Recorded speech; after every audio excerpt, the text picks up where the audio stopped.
Hello everybody and welcome back to the site of the previous aquaponic garden here in our Manitoba adventures. I have a few things to do today before I can get around to actually fiddling with, well, the aquaponics down in the dungeon. You know, chores first and then playtime. One of those chores is I promised Shocks I'd empty out this big old IBC tote that used to have the fish in it out here, and conveniently enough I need to double check, make sure my pump works, so I'm figuring these two things can be linked together. Because, well, if what I'm toying with for downstairs works today, that pump's going to be in use, so I won't be able to empty it after this. So, yes, figured I'd bring you along because, you know, it's just that kind of a channel, and it's getting later in the day. So, assuming that this pump still works, and it should, I tested it not that long ago in the basement, I've got this hooked up to some classic PVC, little ball valve just in case. And then I've got this great little fixture, connects it straight to the garden hose. So that's lovely, and I expect to use that one day outside with the rain system. Well, there you can see the hose trickling on out the door, and then I'll just show you. Trains going by outside, what a surprise. But yeah, just down and away, so we don't have it collecting anywhere. But in theory, that should empty it a whole lot faster than when I was trying to do this with the watering cans. Now it looks kind of nasty in there, but it's been sitting probably a year plus. So yeah, time to go. Alright. Will it all stay together going in? Becomes a question. Why is my cord cut up? Drop down, down you!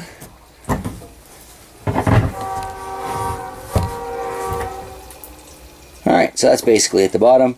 It's a 400 gallon per hour pump. It's a 300 gallon tote. This should take half an hour, give or take. Fear not, you're not going to be stuck watching all that. Well, I got some bubbles going on in there, but when I plug it in, I hear the definite sounds of life. So I guess we'll follow the hose here again. Oh, on the note of the lawnmower, I still haven't picked up a new battery. But from the smell of the shop, there's definitely gas in there somewhere. Anyway, following the hose. Seems to be pumping out fairly well for me. I'm not sure I'd be able to use this to, like, spray the yard or anything, but getting some decent distance. Anyway, I'll let that go. And we'll get back to the video in about half an hour or so. Sad and ironic. Now that I know how well this puts water out that length of a hose, I almost don't want to use it to play with the aquaponic garden today, because I intend to put this into our rain collection system, and yeah, I'm going to be bucketing it out, but yeah, if I could use the pump and just water that way, then I could get one of those, like, what are they, pierced garden hoses, what do they call them, sprinkler hoses, something like that, soaker hoses? Soaker hoses, I think. That could power a soaker hose. Oh, I got decisions to make now.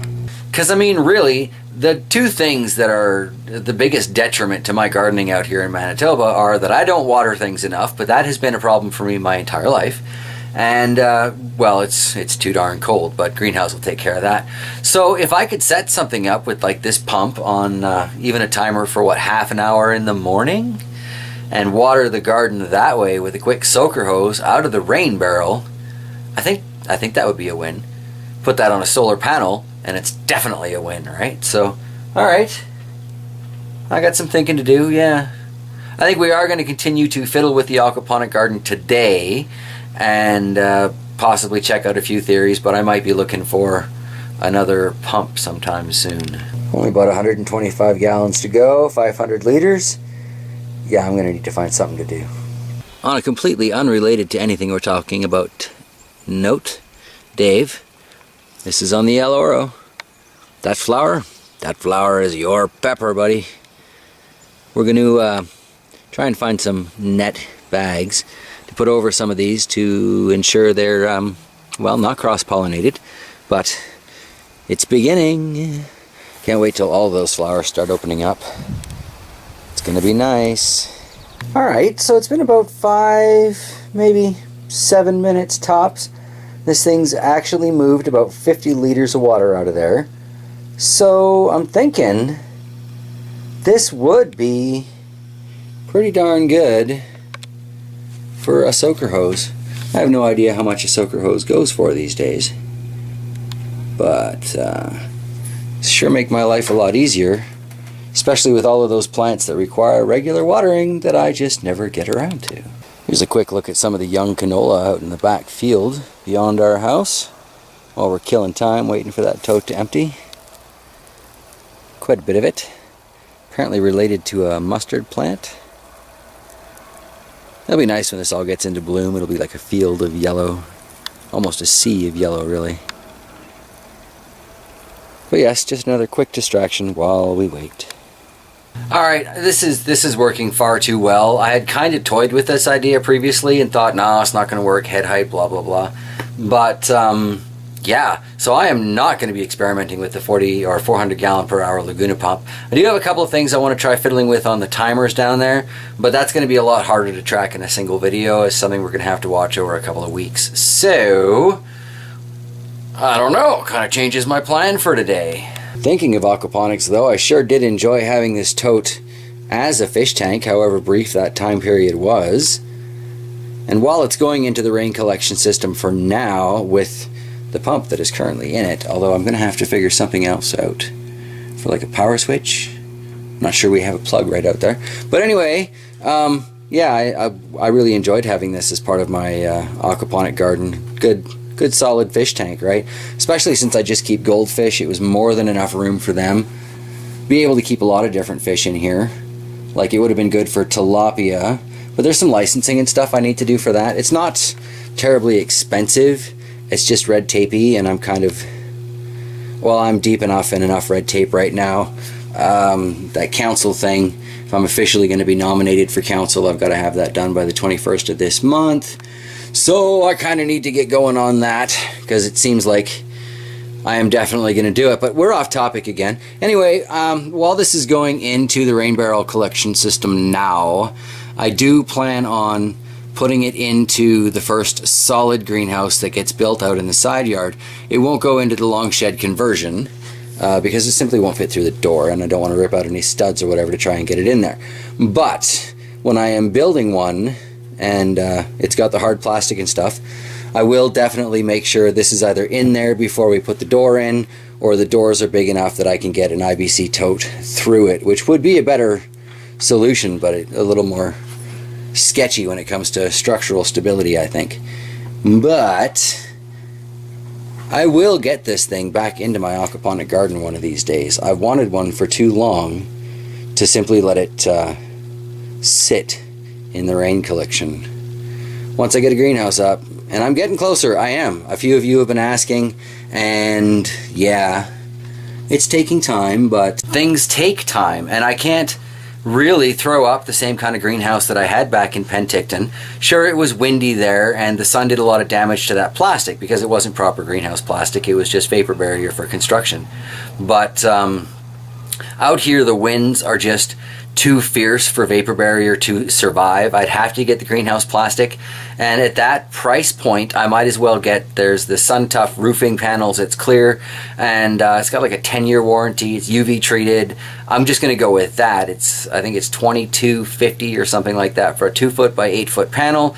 The only catch is I've got to reinforce it every 2 feet along the panel, so that's not really that much of a big deal, but it does mean that it's going to be more costly to actually build the greenhouse, which is a big part of why I've spent so much time looking at the summer sun, looking at the winter sun, the angle for spring and fall, because ultimately I want to be able to grow year-round like I was doing back in Penticton, which in Manitoba is kind of an unusual and unreasonable proposition, but that doesn't mean I want it any less. I still want it. It is what it is, right? But to do that, I think I'm going to need 2 different types of greenhouse structures. I was discussing this with Shocks. She kind of agrees, is we're going to need one that is designed for fall through spring sun capture, and we're going to need one that is designed for summer sun capture and a little bit of deflection, because over the actual middle of the summer, Manitoba is beautiful. Like, we get some amazing weather, absolutely glorious, and the storms that come along with those hot days when those cold wet nights roll in, oh wow. So it was worth the move just for the lightning and thunderstorms some days, I tell you. Scared the bugger out of us when we first got here, though, because you don't get anything like that in the valley. It's completely different.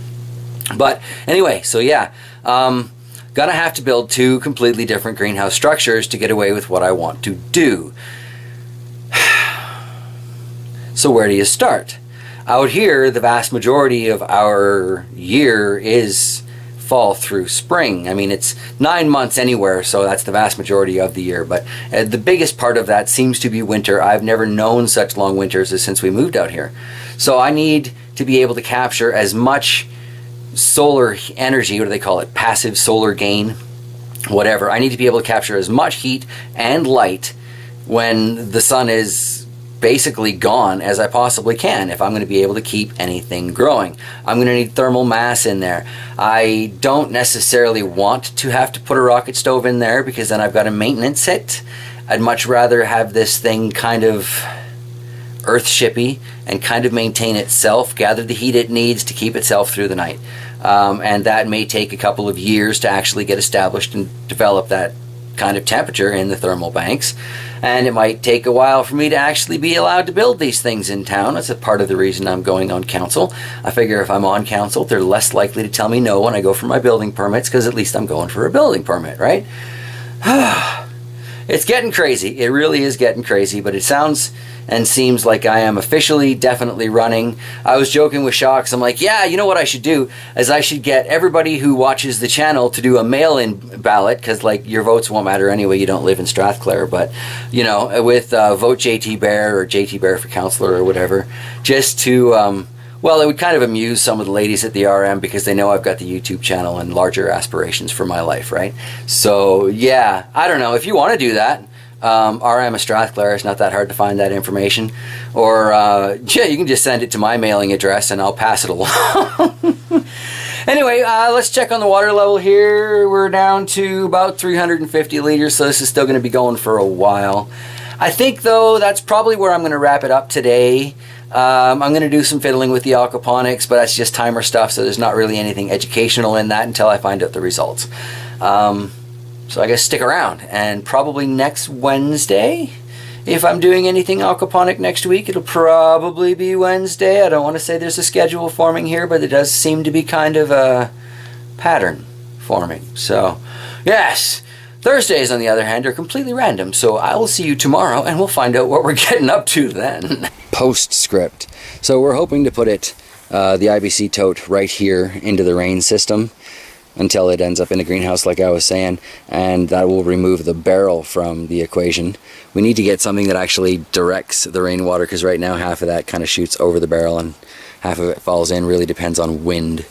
But I've got some old drainage pipe in the back that I might be able to use for that. It won't look pretty, but I really don't care. I'm gonna have to clean all this up. This will look better with the IBC tote and not the mess, so people can just cope with the drainage pipe hanging down, I figure. Anyway, yeah, so this is where I'm gonna wrap it up. Thanks for sticking around, everybody, and have yourselves an absolutely fantastic evening.